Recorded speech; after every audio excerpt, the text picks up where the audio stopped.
శుభోదయం మిత్రులారా, వార్తా కథనాలపై విశ్లేషణ కార్యక్రమం టీజీటీవీ మార్నింగ్ న్యూస్ కు స్వాగతం. నేను మీ జర్నలిస్ట్ సత్య.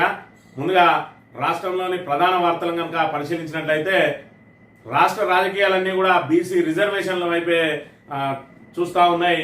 అన్ని పార్టీలు కూడా బీసీ రిజర్వేషన్ల కోసమే ప్రయత్నాలు చేస్తున్నట్టుగా బీసీలను ఏమార్చే ప్రయత్నం చేస్తూ ఉన్నాయా, లేదంటే నిజంగానే బీసీలకు రిజర్వేషన్ కల్పించడానికి తమ వంతు పాత్ర పోషిస్తూ ఉన్నాయా అంటే కామారెడ్డి డిక్లరేషన్ లో భాగంగా 42% ఇచ్చి తీరుతామని చెప్పిన కాంగ్రెస్ ఈ రోజు మరి ఇక్కడ ఏదైతే అసెంబ్లీలో తీర్మానం చేసి మరి ఇక్కడ గవర్నర్ కు ఆర్డినెన్స్ పంపించి రాష్ట్రపతికి బిల్లును పంపించి మరి ఇక్కడ కోర్టును బీజేపీలోకి నెట్టి బీజేపీ మీద నెపం నెట్టే ప్రయత్నం చేస్తా ఉంటే మరోవైపు బీజేపీ మరి ఇక్కడ ఏదైతే ముస్లింలను కలిపి బీసీలకు అన్యాయం చేస్తా ఉన్నాడు ఆ రేవంత్ రెడ్డి అని చెప్పి నిన్నటి రోజున 44% రావాల్సిన దాన్ని మరి ఇక్కడ 42% అంటే 34% రావాల్సిన దాన్ని 32%కే పరిమితం చేసిండు.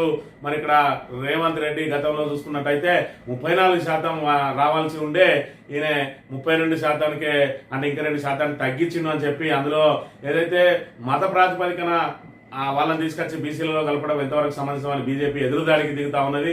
ఏది ఏమైనా బీజేపీ కాంగ్రెస్ మాత్రం బీసీల సమస్యల పరిష్కారానికి చిత్తశుద్ధి లేదు. మరోవైపు చూసుకున్నట్టయితే రాహుల్ గాంధీ మరో అడుగు ముందుకేసి ఈ పాపం అంతా నాదే అని చెప్పి ఆయన బహిరంగంగానే మరి ఇక్కడ నన్ను క్షమించండి అని చెప్పిన పరిస్థితి. ఎందుకంటే మా హయాంలోనే బీసీలకు కులగణన చేసి రిజర్వేషన్ చట్టబద్ధత కల్పించాల్సి ఉండే, ఇదంతా పార్టీ పరంగా కాకుండా వ్యక్తిగతంగా నాదే బాధ్యత అని చెప్పి నిన్నటి రోజున బహిరంగంగా ప్రకటించడం జరిగింది. ఏది ఏమైనా కాంగ్రెస్ బీజేపీలు ఖచ్చితంగా బీసీ వ్యతిరేకులు అని చెప్పి మరి దీని ద్వారా మరోసారి తేటతెల్లమైపోయింది. ఇక మరోవైపు చూసుకున్నట్టయితే మరి ఇక్కడ కంచెగచ్చబౌలి భూములకు సంబంధించి గత 3 నెలల క్రితం కేటీఆర్ ఏదైతే చెప్పిండో ఈ కంచెగచ్చబౌలి భూములను కుదబెట్టి ఏదైతే మరి ఇక్కడ దానికి బీఆర్ఎఫ్ఎం పరిధిలోకి రాకుండా మరి వాళ్లకు 10,000 కోట్ల రుణం ఇప్పించడానికి ఒక ఎంపీ దీనికి మధ్యవర్తిత్వం చేసిండు. రాబోయే రోజుల్లో ఆయనకు లబ్ధి చేకూరబోతా ఉన్నదని చెప్పి ముందస్తు ఏదైతే చెప్పిండో ఇప్పుడు అదే నిజమైంది. అదే ఎంపీ ఏదైతే బీజేపీ ఎంపీ సీఎం రమేష్ కు ఇక్కడ కాంట్రాక్టు కట్టబెట్టిన సుమారు 1,600 కోట్ల రూపాయల కాంట్రాక్టు మరి ఇక్కడ రాష్ట్ర ప్రభుత్వం కట్టబెట్టింది. అంటే బీఆర్ఎస్ ముందే చెప్పింది ఇక్కడ బీజేపీ కాంగ్రెస్ ల అక్రమ కలయిక కొనసాగుతా ఉన్నదని చెప్పిన పరిస్థితిని మనం ఇక్కడ ప్రధానంగా గమనించాలి. ఇక మంథని నియోజకవర్గానికి సంబంధించిన అంశాలను కనుక ఒకసారి పరిశీలించినట్లయితే మరి ఇక్కడ ఏదైతే రాష్ట్ర వ్యాప్తంగా మరి ఇక్కడ రాజకీయాలన్నీ బీసీల వైపు తిరుగుతా ఉంటే మరి ఇక్కడ మంత్రిలో ఎప్పటి నుంచో బహుజనవాదం ఊపందుకుంటా ఉన్నది. ఇక్కడ ఏదైతే జననేత పుట్ట మధుకర్ ఇక్కడ ప్రతిపక్ష నేతగా ఉన్నాడు. 2014లో మరి తొలి ఎమ్మెల్యేగా మంతనికి తెలంగాణ ఏర్పడిన తర్వాత తొలి ఎమ్మెల్యేగా ఎంపికై బహుజనవాదాన్ని విస్తరింపజేసిండు. ఇక్కడ మహనీయుడు అంటే మానాన్ని అని చెప్పి ఒక నాయకుడికి సంబంధించిన తండ్రి విగ్రహాలే ఊరూరా పెట్టుకోవాలని చెప్పి హుకుం జారీ చేసిన పరిస్థితులలో మహనీయులను పరిచయం చేసిన చరిత్ర మరి ఇక్కడ జననేత పుట్ట మధుకర్ది.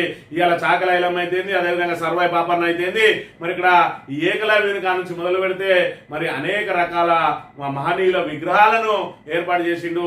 బాబు జగ్జీవన్ రామ్ అదేవిధంగా జ్యోతిబా పూలే లాంటి విగ్రహాలను ఏర్పాటు చేయడమే కాదు మరి ఇక్కడ భారతదేశానికి అనేక సంస్కరణలు తీసుకొచ్చిండు. ప్రధానమంత్రిగా ఉన్నటువంటి పివి నరసింహారావు మంథని నియోజకవర్గం నుంచి 4 సార్లు ఎమ్మెల్యేగా ఎన్నికై మంథని నియోజకవర్గం నుంచే మరి ఇక్కడ ముఖ్యమంత్రిగా ఇక్కడ ఎమ్మెల్యేగా ప్రాతినిధ్యం వహిస్తున్నప్పుడే ముఖ్యమంత్రిగా ఉన్నప్పటికీ మంత్రిలో ఆయన విగ్రహాన్ని పెట్టడానికి మరి ఆయన సొంత పార్టీ నాయకులు సొంత సామాజిక వర్గ నాయకులే ముందుకు రాని పరిస్థితులలో ఈ రోజు పుట్ట మధుకర్ గారు పివి నరసింహారావు గారి విగ్రహాన్ని కూడా అంటే పార్టీలకు అతీతంగా ఆయన ఏదైతే మహనీయులందరినీ కూడా మరి ఇక్కడ మంతని ప్రజలకు పరిచయం చేసి మంతని ప్రజల్లో చైతన్యం పరివర్తన తీసుకురావడానికి ఏదైతే ప్రయత్నం చేసిండో ఇప్పుడు ప్రతిపక్ష నేతగా కూడా తన బహుజన వాదాన్ని గట్టిగా వినిపిస్తా ఉన్నాడు. మరోవైపు చూసుకున్నట్లయితే ప్రభుత్వం ఏర్పడి 20 నెలలుగా వస్తున్నా కూడా ఇప్పటి వరకు మరి రాష్ట్ర వ్యాప్తంగా నామినేటెడ్ పోస్టులు అన్ని కూడా ఇచ్చిండ్రు.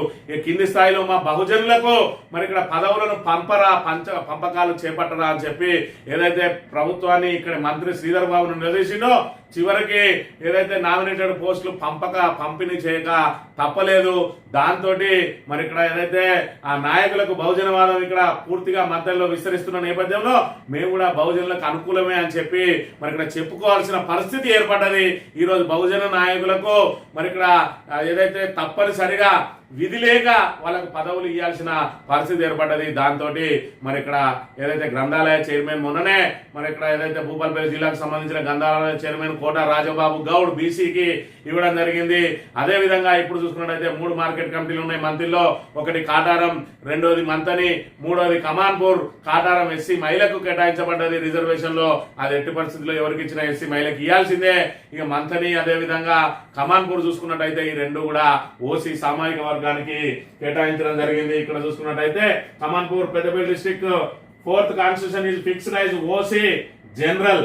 అదే విధంగా మంతని చూసుకున్నట్టయితే AMC Manthani Peddapalli district for 4th constitution is fixed as OC general.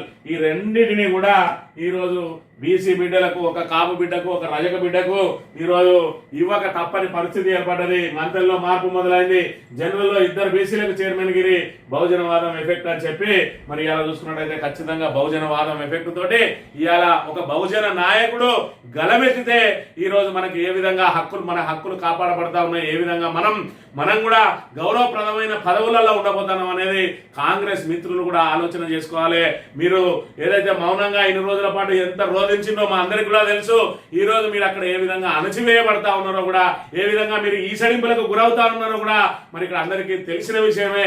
అయినప్పటికీ మీ గొంతును కూడా మరి ఇక్కడ ప్రతిపక్ష నాయకుడిగా, బహుజన నాయకునిగా మదననే వినిపించిండు. ఈ రోజు మరి ఖచ్చితంగా ఏదైతే ఏలికలకు, పాలకులకు మరి ఇక్కడ ఉన్న మంత్రి గారికి తప్పనిసరి విధి లేక మరి ఇక్కడ బహుజనులకు ఇవ్వాల్సిన మరి పరిస్థితి ఏర్పడ్డది. అలా ఏదైతే గ్రంథాలయ చైర్మన్ చూసుకున్నట్టయితే ఒక గౌడ సామాజిక వర్గానికి సంబంధించిన బిడ్డకు, అదేవిధంగా మరి ఇక్కడ మంతని చూసుకున్నట్టయితే ఒక కాపు సామాజిక వర్గ బిడ్డకు, అదే విధంగా చూసుకున్నట్టయితే మరి ఇక్కడ కమాన్పూర్ చూసుకున్నట్టయితే ఒక రజక సామాజిక వర్గానికి సంబంధించిన బిడ్డకు, అదే విధంగా కాటారం చూసుకున్నట్టయితే మరి ఇక్కడ ఎట్లాగూ ఖచ్చితంగా అది ఎస్సీ మహిళకు రిజర్వ్డ్ అయింది కాబట్టి మరి తప్పనిసరి పరిస్థితులలో వారికే ఇవ్వాల్సి వచ్చింది.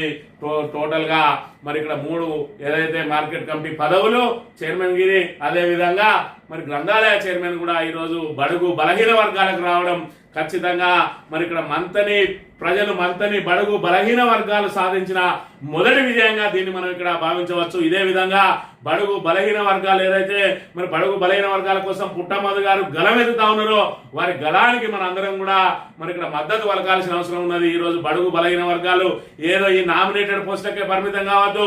రాబోయే రోజులలో స్థానిక సంస్థల ఎన్నికలలో కూడా జనరల్లో ఎస్సీలు, బీసీలు కూడా పోటీ చేయాలి, పోటీ చేసి గెలవాలి. రేపటి రోజున ఎమ్మెల్యేలు కూడా మనం కైవసం చేసుకోవాలి.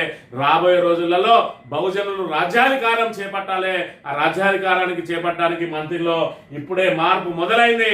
ఈ మార్పును ఇదే విధంగా తీసుకెళ్లిపోయి రేపు మనం స్థానిక సంస్థల ఎన్నికలలో ఎంపీటీసీలుగా, జెడ్పీటీసీలుగా, ఎంపీపీలుగా, జెడ్పీ చైర్మన్లుగా, ఎమ్మెల్యేలుగా, చివరకు మరి ఇక్కడ మంత్రులు, ముఖ్యమంత్రిగా కూడా కూర్చే వరకు మన బడుగు బలహీన వర్గాలు అందరం కూడా ఏకం కావాలి. ఇవాళ 90% ఉన్నటువంటి బడుగు బలహీన వర్గాల మరి ముస్లిం మైనారిటీల సోదరులందరం కూడా ఇవాళ మరి 10% సామాజిక వర్గం ఉన్న వాళ్ళ చేతులలో ఈ రోజు మనం అధికారాన్ని చేపట్టి మనం హక్కుల కోసం యాచించాల్సిన దుస్థితి ఏర్పడ్డాయి. కాబట్టి యాచించే కాదు, మనం శాసించే స్థాయికి చేరాలి. శాసించే స్థాయికి చేరాలంటే మన బడుగు బలహీన వర్గాలందరం కూడా ప్రతి పదవులలో కూడా మనం అక్కడ తిష్ట వేసి కూర్చోవలసిన అవసరం ఉన్నది. ఖచ్చితంగా మన బడుగు బలహీన వర్గాలను ఇవాళ మనం రాజ్యాధికారం సాధించినప్పుడే మన లోపల సమానత్వం అనేది వస్తుంది తప్ప లేకపోతే ఖచ్చితంగా మనం ఇంకా యాచించే స్థాయిలోనే ఉంటాం. ఏది ఏమైనా కూడా ఈ రోజు ప్రభుత్వం మెడలు వంచి ఇవాళ బహుజనులకు మరి ఇక్కడ పదవులు తీసుకొచ్చిన ఘనత ఎవరిదే అంటే ఎవరు అవునన్నా కాదన్నా పుట్ట మధ్య అని చెప్పి కాంగ్రెస్ నాయకులే గుసగుసలాడుతున్న పరిస్థితి మంత్రిలో నెలకొన్నది. మొత్తానికైతే సంతోషం.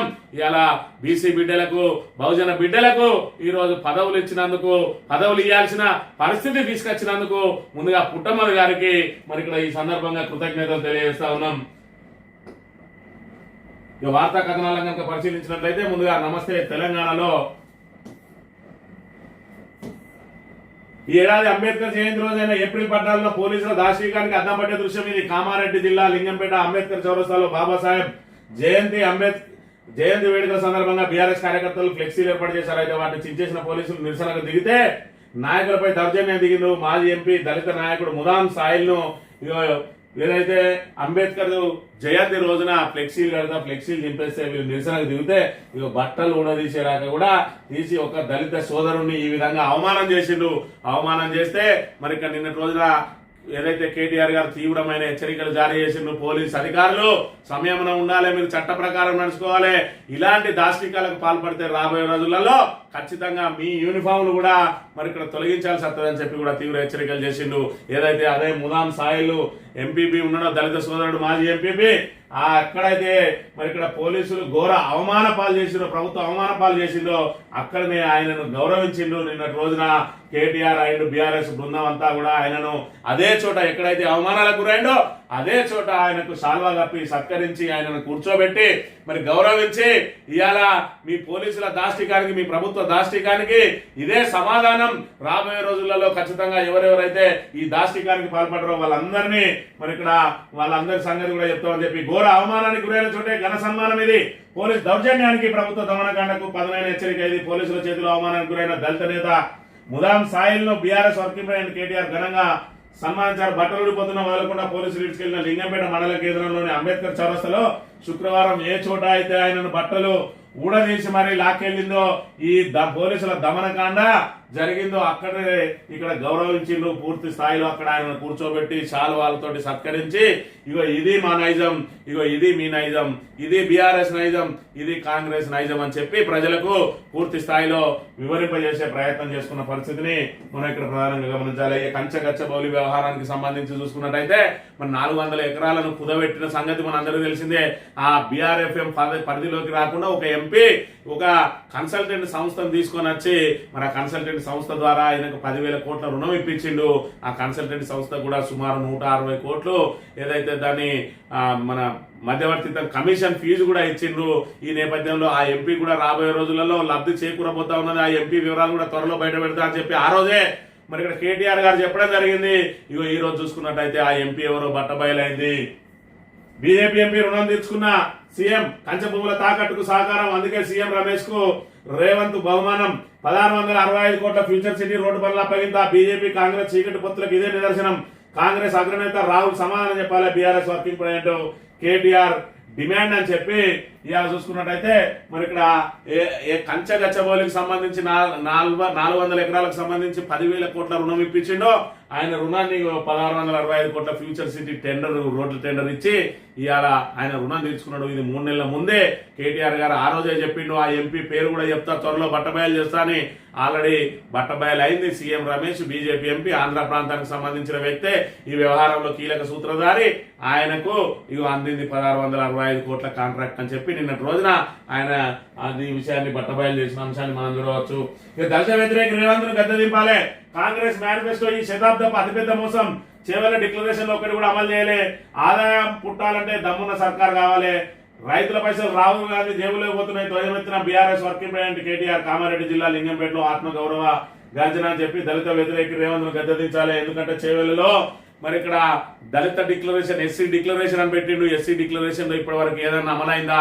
పోనీ వాళ్ళకి ఏదైతే దళిత బంధు రాష్ట్ర వ్యాప్తంగా ఎంత ఆదరణ లభించిందో దాన్ని అధిగమించడానికి, ఎస్సీల ఓట్లు లాక్కోవడానికి వాళ్ళు చేసిన ప్రయత్నం ఏంటంటే అంబేద్కర్ అభయాస్తం పేరుతోటి మేము 12 లక్షల రూపాయలు ఇస్తాం. మరి గత ప్రభుత్వం 10 ఇచ్చింది, మేము రాగానే 12 ఇస్తామన్నారు.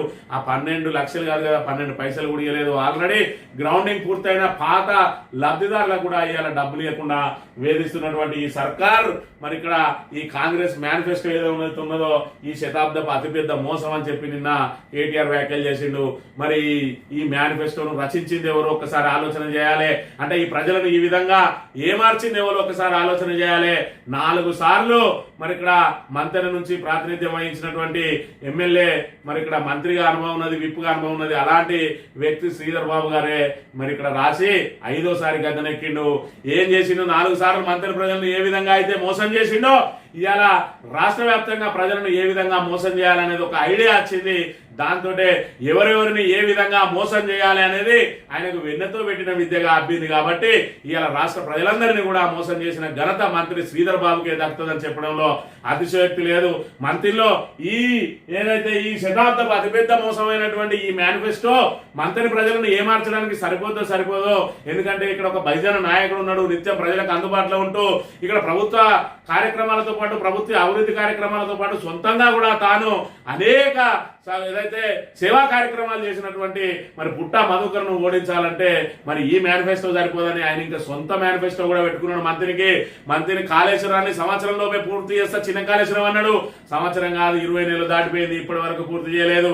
ఇక్కడ రాగానే నేను మెడికల్ కళాశాల తెస్తానడు, కొడంగల్కు కళాశాల పడకపోయాడు ముఖ్యమంత్రి అని, ఇక్కడికి మాత్రం వైద్య కళాశాల తీసుకురాలేకపోయాడు శ్రీధర్ బాబు. మరి ఇక్కడ చూసుకున్నట్టయితే ఈ ఇసుకంతా దోపిడీకి గురైతుంది అన్నాడు. మరి ఇసుకంత ఎవరిది, మీ తాత ముత్తాతలు అన్నాడు.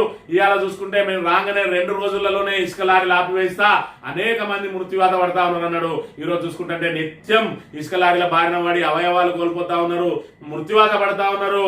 వేలాది లారీలు ఇసుక తరలిపోతా ఉన్నది. కానీ ఆయన 2 రోజులు కాదు కదా, 20 నెలలైనా కూడా ఇప్పటి వరకు ఆ ఇసుక జోలి మరి బంద్ చేస్తా అనే మాటే రావడం లేదు సరికదా. దానికి తోడు ఇంకా ఇసుక రీచ్లను పెంచి మరి ఇక్కడ రైంబవళ్ళు ఇసుకను సరఫరా చేయిస్తా ఉన్నాడు. ఆ రోజు పైసలు మరి ఇక్కడ ఏది బీఆర్ఎస్ తింటుందంటే ఈ రోజు మరి ఇక్కడ శ్రీధర్ బాబే తింటాడా లేదా అన్నది ప్రజలు గమనించాలి. ఈయన చేస్తే సంసారం ఎదుటోళ్ళు చేసే వ్యభిచారం అన్నట్టుగా ఈ రోజు మంతని ప్రజలను ఏ విధంగా అయితే ఏమార్చిండో ఇవాళ చూసుకున్నట్టయితే మేనిఫెస్టో ద్వారా మరి ఇక్కడ మొత్తం రాష్ట్ర ప్రజలను ఏమార్చిన ఘనత మంత్రి శ్రీధర్ బాబుదే.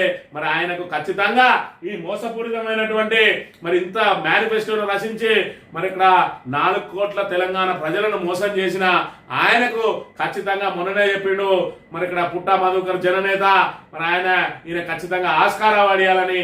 ఆస్కార్ కాదు, ఆయనకు ఏదైతే రేవంత్ రెడ్డి చెప్పినట్టు ఆస్కార్ అవార్డు ఇవ్వాలి, నోబెల్ బహుమతి ఇవ్వాలి, లైఫ్ టైం అచీవ్మెంట్ అవార్డు కూడా ఆయనకి ఇవ్వాల్సి ఉంటది ఆయన చేసిన అబద్ధాలకు మోసాలకు అనే విషయాన్ని తెలంగాణ ప్రజానీకంతో పాటు మంత్రి ప్రజలు కూడా గమనించాలి.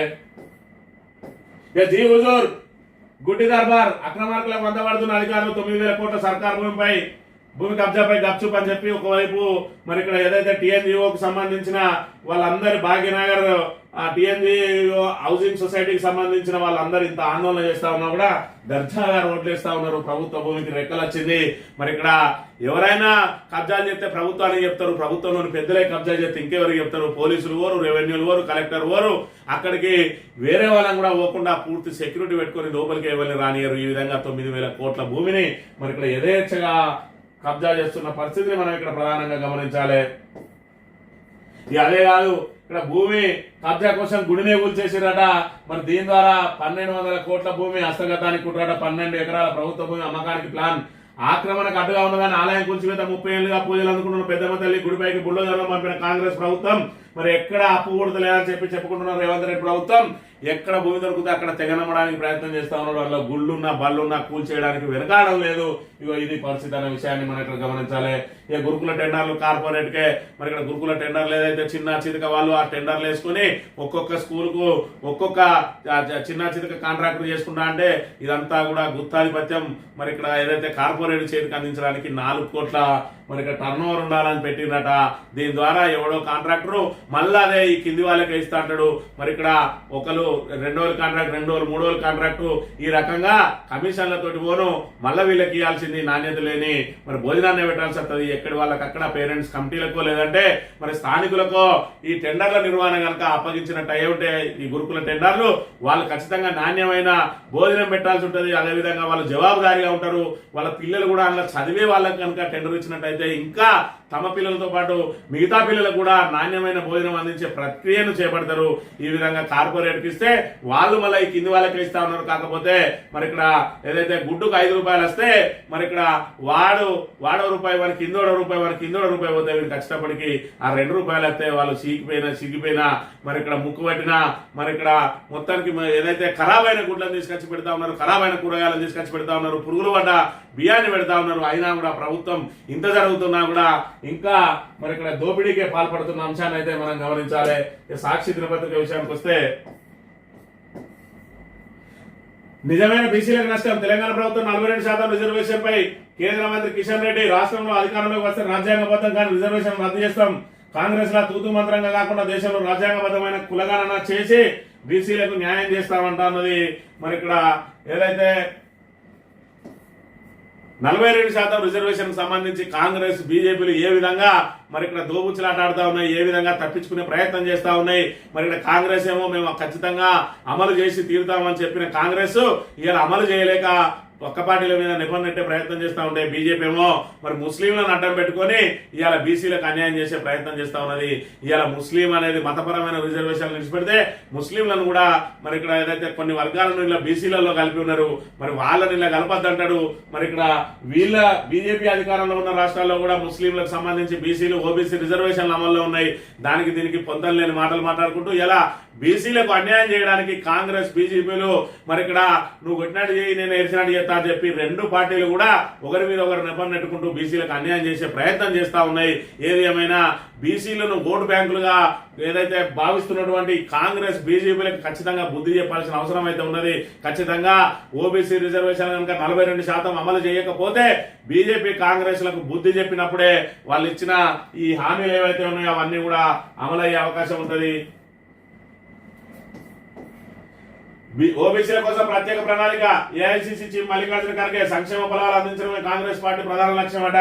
అధికారంలో ఉన్నప్పుడు మనకి ఏవి గుర్తుకు రావు, అధికారం అయిన తర్వాత మాత్రం ఖచ్చితంగా ఇక ఓబీసీలు గుర్తుకొస్తారు, ఎస్సీలు గుర్తుకొస్తారు, ఎస్టీలు గుర్తుకొస్తారు, రైతులు గుర్తుకొస్తారు. ఈ డిక్లరేషన్లు అన్ని ఇచ్చి ఇలా తెలంగాణలో అధికారంలోకి వచ్చారు. ఆ డిక్లరేషన్ అమలు సంగతి ఏందనేది మాత్రం చెప్పరు. కానీ దీన్ని దేశవ్యాప్తంగా తెలంగాణలో ఏదైతే కులగణన చేసినామన్నారో తప్పల తడక, దాన్ని ఆ తప్పుల తడకనే మొత్తం గొప్పలుగా చెప్పుకుంటున్న పరిస్థితిని అయితే మనం ఇక్కడ చూడాలి. ఈ ఆంధ్రజ్యోతి విషయానికి వస్తే ఆరోగ్యశ్రీలో 27% కిడ్నీ చికిత్సలేనట. తర్వాత స్థానంలో క్యాన్సర్ పాలిట్రామా 7.5లో 10.7 లక్షల చికిత్సలు, 6.55 లక్షలు. అంటే కిడ్నీ వ్యాధులు పెరిగిపోతా ఉన్నాయి. మరి ఇక్కడ ఖచ్చితంగా దీనికి ఏదైతే కిడ్నీ సమస్యల నుంచి బయటపడడానికి ప్రతి ఒక్కరు కూడా మరి ఇక్కడ ఎప్పటికప్పుడు అప్రమత్తంగా ఉండాల్సిన అవసరం అయితే ఉన్నది. ఇక మేము అధికారంలో ఉన్నప్పుడే కులగణనలు చేయాల్సింది, అవకాశాల్లో నాణ్యమైన వాటా ఇవ్వాల్సింది, రెట్టింపు వేగంతో పనిచేసి ఆ తప్పు దిద్దుకుంటా తెలంగాణ కులగణన దేశ రాజకీయాల్లో కుదుపు, విద్య ఉద్యోగం రాజకీయాల్లో దీంతో పెనుమార్పు. రిజర్వేషన్లో 50% అడ్డుకోవడం కూల్చేశారు. ప్రైవేటు విద్యలను ఎస్సీ ఎస్టీ ఓబీసీల కూడా మోదీదంతా ప్రదర్శన, ఆయనలో సరుకు లేదు. మీడియా ఆయన ఇమేజ్ ని అతిగా పెంచేసింది, ఈయన ఇమేజ్ ని కూడా అతిగా దించేసింది. ఎందుకంటే ఈయన పొంతలేని మాటలు, అవగాహన లేమి. మరి ఇక్కడ ఏదైతే ఎమ్మెల్యే ఎలక్షన్ అప్పుడు ప్రతి మహిళకి 2500 ఇస్తానన్నాడు. ఎంపీ ఎలక్షన్లు వచ్చినప్పటికీ ఆల్రెడీ తెలంగాణలో 2500 వేసేస్తానన్నాడు. 20 నెలలు అవుతుంది, ఇప్పటి వరకు అతిగతి లేదు. ఇక్కడ అమలైతే లేదా కూడా తెలియదు. నిరుద్యోగులు వేయండు అశోక్ నగర్ లో కూర్చున్నాడు. మీకు మొదటి సంవత్సరం 2 లక్షల ఉద్యోగాలు ఇచ్చి ప్రతి సంవత్సరం జాబ్ క్యాలెండర్ ఇప్పించే బాధ్యత నాది. మీరు రాహుల్ అన్న అని చెప్పి పిలిస్తే వచ్చి మీ సెంట్రల్ లైబ్రరీ దగ్గర వచ్చి కూర్చుంటా అన్నాడు. హైదరాబాద్కి అత్త కూడా మొక్క చాటేసుకొని వెళ్లిపోతున్న పరిస్థితి. నిరుద్యోగులు ఇవాళ నిలదీయడానికి సిద్ధంగా ఉన్నారు. అడ్డం పడి ఇవాళ తెలంగాణలో వస్తే నేను ఘోరాలు చేయడానికి సిద్ధంగా ఉన్నారు. ఏదో ఒక రోజు ఢిల్లీ కూడా వాళ్ళు పయనం కావడానికి సిద్ధంగా ఉన్నారు. ఇవాళ అలవి గాని హామీలన్నీ ఇచ్చి మరి ఇక్కడ డిక్లరేషన్ల పేరుతోటి అనేక డిక్లరేషన్లు, SC declaration, ST declaration, BC declaration, రైతు డిక్లరేషన్ అని చెప్పి మరి ఇక్కడ నిరుద్యోగులకు మరి ఇక్కడ ఉద్యోగాలను జాబ్ క్యాలెండర్లని, మహిళలకు 2500 మరి విద్యార్థులకు స్కూటీలు అని చెప్పి మరి ఇక్కడ పెన్షన్లు 4000 చేస్తామని ఇన్ని రకాల మోసాలు చేసిన కాంగ్రెస్ ఇంకా కాంగ్రెస్ మీద నమ్మకం ఉన్నది, కాంగ్రెస్ ఓటేస్తారని చెప్పి మరి ఇక్కడ దేశవ్యాప్తంగా కూడా ప్రజలను మోసం చేయడానికి ప్రయత్నం చేస్తా ఉన్నాడు. కేవలం 3 రాష్ట్రాలలో ఈ రోజు అధికారంలో ఉన్నది కాంగ్రెస్. ఈ 3 రాష్ట్రాలు ఏ విధంగా దివాలా తీస్తా ఉన్నాయి, ఇచ్చిన హామీలను అమలు చేయలేక ఏ విధంగా అపసోపాలు పడతా ఉన్నాయి, ప్రజలను ఏ విధంగా ఏమరుస్తా ఉన్నారు, ఏ విధంగా స్కాములు జరుగుతా ఉన్నాయి, ఏ విధంగా ఈ 3 రాష్ట్రాలలో దోపిడీ జరుగుతా ఉన్నాయి అనేది భారతదేశం అంతా గమనిస్తా ఉన్నది. కాబట్టి రాబోయే రోజులలో సంకీర్ణ ప్రభుత్వాల ద్వారా మాత్రమే ఇలా సుస్థిర పాలన జరుగుతుంది. గతంలో చూసుకున్నట్టయితే మరి ఒక పార్టీ ప్రభుత్వం ఉంటే దాన్ని మరి సుస్థిరంగా పాలిస్తుంది అనుకున్నారు. ఇవాళ చూసుకున్నట్టయితే ఇటు కాంగ్రెస్ కానీ ఇటు బీజేపీ కానీ మరి ఇక్కడ ఎక్కడి వాళ్ళ ప్రయోజనాలను పట్టించుకునే ప్రయత్నంలో లేరు.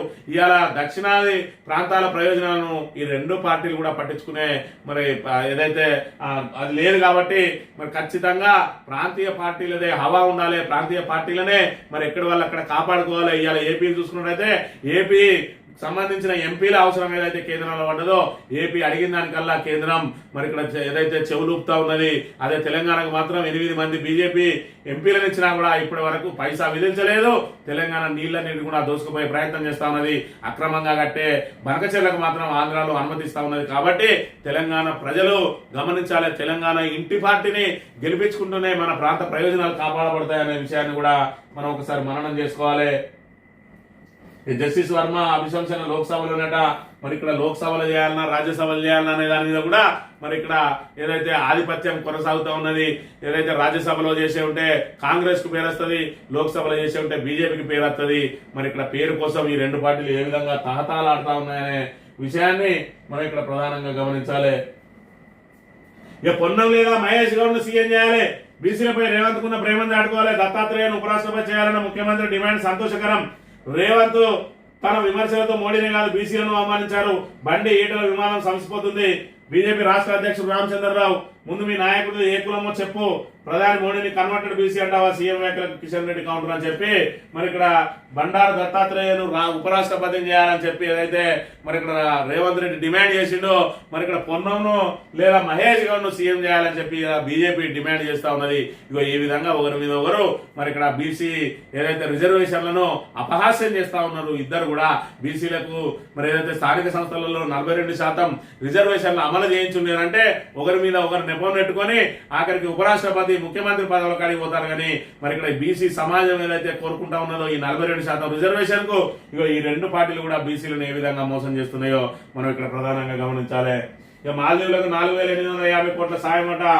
ఆ దేశ పర్యటనలో ప్రకటించిన మోదీ, ప్రధాని ఘనస్వాగతం పలికిన ముయిజ్, ద్వైపాక్షిక సంబంధాల బలోపేతానికి చర్చలని చెప్పి మన మొన్నటికి మొన్న మాల్దీవుల కంటే మన దగ్గర ఉన్న మరి ఏదైతే ఆ మాల్దీవులకు పోవాల్సిన అవసరం లేదు, మన దగ్గరనే అంతకంటే పెద్ద ద్వీపాలు ఉన్నాయని చెప్పి మరి ఏదైతే ప్రయత్నం చేసిండో మళ్ళీ మాల్దీవులకు వెళ్ళిండు. మరి ఇక్కడ ప్రధానమంత్రి ఆయన కూడా ఎప్పుడేం చేస్తాడో తెలియని పరిస్థితి. మాల్దీవులకు మరి ప్రధానమంత్రి ఆ మాల్దీవులకు వెళ్ళొద్దనే సందేశం ఇచ్చిందని చెప్పి మాల్దీవులకు టికెట్లు కూడా క్యాన్సిల్ చేసుకున్నారు. ఇలా మళ్ళీ ఆయన మాల్దీవులకు వేయండు, మళ్ళీ అందరు పర్యాటకానికి మళ్ళీ మాల్దీవులకు పోవాల్సిన పరిస్థితి ఉంటుందేమో చూడాలి.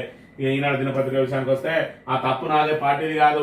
ఓబీసీల ప్రయోజనాన్ని రక్షించలేకపోయినా కులగణనకి ఇంతకు ముందే నిర్వహించాల్సింది. ఒక్క ఓబీసీల ప్రయోజనాలను రక్షించడం కాదు, ఇవాళ తెలంగాణకు పూర్తి స్థాయిలో మరి ఇక్కడ రాహుల్ గాంధీ, సోనియా గాంధీ, ప్రియాంక గాంధీ, మరి మల్లికార్జున ఖర్గే వీళ్ళందరూ కూడా వచ్చి తెలంగాణ ప్రజలను పూర్తిగా మోసం చేసిర్రు. 6 గ్యారంటీలను 100 రోజులలోనే అమలు చేస్తా అన్నారు. 100 రోజులు కాదు కదా, 600 రోజులు దాటిపోయినాయి. ఇప్పటి వరకు 6 గ్యారంటీల అమలు అతిగతి లేదు. మరి అదే విధంగా చూసుకున్నట్టయితే బీసీ డిక్లరేషన్ అన్నారు 42%, కామారెడ్డి డిక్లరేషన్ అటకెక్కుతా ఉన్నది. ఎస్సీ డిక్లరేషన్ అన్నారు, ఎస్సీ డిక్లరేషన్ పాత రేసిండ్రు. అదేవిధంగా రైతు డిక్లరేషన్ అన్నారు, రుణమాఫీని సగంలోనే సాపజుట్టేసిండ్రు. రైతు భరోసా 15,000 అన్నారు, 12,000 కుదిచ్చిండ్రు. 2 పర్యాయాలు ఎగ్గొట్టిండ్రు. ఇప్పుడు వాళ్ళు మరి సీదా మొత్తం ఇచ్చినా కూడా వాళ్ళు ఎగ్గొట్టిన దాన్ని పెంపు దానికంటే ఎక్కువైతుంది, ఎగ్గొట్టిందే ఎక్కువైతుంది అనే విషయాన్ని మనం ఇక్కడ ప్రధానంగా గమనించాలి.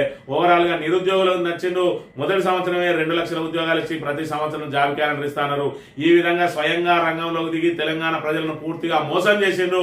ఇలా ఓబీసీలకు మరి మోసం జరిగింది, ఆ తప్పు నాది అని ఏదైతే చెప్తారో ఇవాళ తెలంగాణ ప్రజలకు జరిగిన మోసానికి కూడా పూర్తి స్థాయిలో రాహుల్ గాంధీదే తప్పు, కాంగ్రెస్ పార్టీదే తప్పు.